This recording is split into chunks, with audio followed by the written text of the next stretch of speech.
നമ്മുടെ എല്ലാം മനസ്സിൽ ഒരു പ്രത്യേക സ്ഥാനമുള്ള ഒന്നാണ് കർക്കിടകമാസം. മഴയും തണുപ്പും നിറഞ്ഞ ഈ ദിനങ്ങളിൽ നമ്മുടെ പൂർവികരെ ഓർക്കാൻ ഒരു ദിനം കൂടിയുണ്ട്, കർക്കിടകത്തിലെ കറുത്തവാവ്.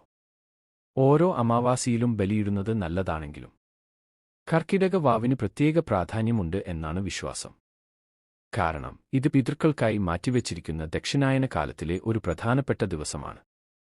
പണ്ടുകാലത്ത് വീടുകളിൽ തന്നെയായിരുന്നു മിക്കവാറും ആളുകൾ ബലിതർപ്പണം നടത്തിയിരുന്നത്. എന്നാൽ ഇന്ന് കാലം മാറിയപ്പോൾ ബലിതർപ്പണം നടത്താൻ കൂടുതലും ആളുകൾ ക്ഷേത്രങ്ങളെയാണ് ആശ്രയിക്കുന്നത്.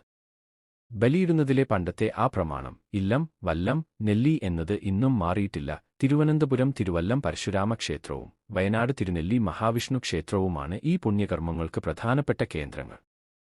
ഓരോ വർഷവും ആയിരക്കണക്കിന് ആളുകളാണ് കർക്കിടക വാവ് ദിനത്തിൽ ഇവിടെ എത്തിച്ചേരുന്നത്. കർക്കിടക വാവ് എന്നത് വെറുമൊരു അനുഷ്ഠാനം മാത്രമല്ല, അത് ഓർമ്മകളുടെയും കടമയുടെയും സ്നേഹബന്ധങ്ങളുടെയും ഒരു നേർചിത്രമാണ്. ഈ ദിനം നമ്മുടെ പ്രിയപ്പെട്ടവരെ സ്മരിക്കാനുള്ള ഒരു അവസരം കൂടിയാണ്.